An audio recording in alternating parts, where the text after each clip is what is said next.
mengenal tokoh Muslim populer, Ibnu Sina. Ibnu Sina, juga dikenal sebagai Avicenna di dunia barat, adalah salah satu tokoh paling berpengaruh dalam sejarah ilmu pengetahuan dan kedokteran pada abad pertengahan. Ia mempunyai nama lengkap Abu Ali Al-Husain Ibnu Abdullah Ibnu Sina. Lahir pada tahun 980 Masehi di Bukhara yang sekarang merupakan bagian dari Uzbekistan. Ia meninggal pada bulan Juni 1037 dan dimakamkan di Hamadan, sebelah tenggara Teheran, Iran.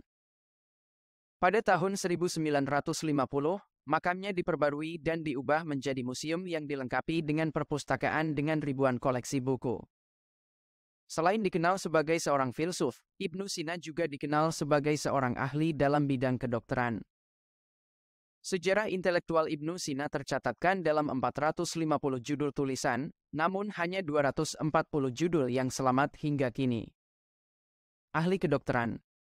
Melansir dari detik.com, ketertarikan Ibnu Sina terhadap ilmu kedokteran sudah ia mulai saat usia 16 tahun. Di usia remaja itu, ia tidak hanya belajar teori kedokteran tetapi juga praktik dengan membuka pelayanan kesehatan kepada orang sakit. Ketekunannya dalam belajar itu membuatnya menemukan banyak metode pengobatan terbaru. Salah satu pasien yang berhasil disembuhkan adalah penguasa Bukhara, Raja Nuh Ibnu Mansur. Banyak literatur menyebutkan bahwa sudah tak terhitung dokter yang sanggup mengobati sang raja. Namun, ia, atas izin Allah Subhanahu wa Ta'ala, berhasil menyembuhkannya. Atas keberhasilan itu, ia mendapatkan akses memasuki perpustakaan raja yang berisi manuskrip langka. Perpustakaan itu yang kemudian memfasilitasi kegiatan penelitiannya.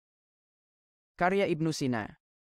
Karya terbesar dan paling berpengaruh Ibnu Sina dalam bidang kedokteran adalah Al-Hanun fil Tibb, sebuah ensiklopedia medis monumental yang menggabungkan pengetahuan medis dari berbagai budaya dan peradaban sebelumnya. Buku ini bukan hanya rujukan medis utama di dunia Islam, tetapi juga menjadi panduan penting bagi praktisi medis di seluruh dunia selama berabad-abad. Dalam buku ini disebutkan bahwa sakit itu tidak selalu disebabkan oleh fisik yang lemah, tetapi bisa juga karena faktor kejiwaan yang bermasalah. Buku ini juga memberikan kontribusi bagi kedokteran modern, seperti temuan beberapa penyakit menular, salah satunya tuberkulosis, TBC. Perlu diketahui, Ibnu Sina merupakan dokter pertama yang mendiagnosa meningitis, bagian mata, dan katup jantung, serta temuannya saraf yang terhubung dengan nyeri otot. Buku Al-Hanun fil Tibb dipakai oleh para pengajar medis di Barat untuk memperkenalkan prinsip dasar sains pada mahasiswanya, karena memuat praktik dan teori kedokteran seperti penjelasan dalam teks-teks Yunani Romawi.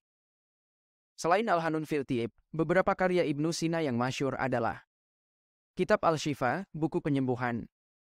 Mukhtasar Al-Aushad, ringkasan tengah. Al-Mabda wal Emaed, masa awal dan masa kembali. Kitab Al-Emaed, buku masa kembali.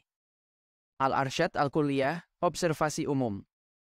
Mukhtasar Al-Majisti, ringkasan Al-Magest, Ptolemeus. Mantik Al-Masyikin, logika timur. Kitab Al-Hidayah, buku hidayah. Kitab Al-Kulanj, buku tentang kolik, sakit perut. Al-Adawiyat Al-Kalbiyah, pengobatan jantung. Kitab A. Terima kasih sudah menonton.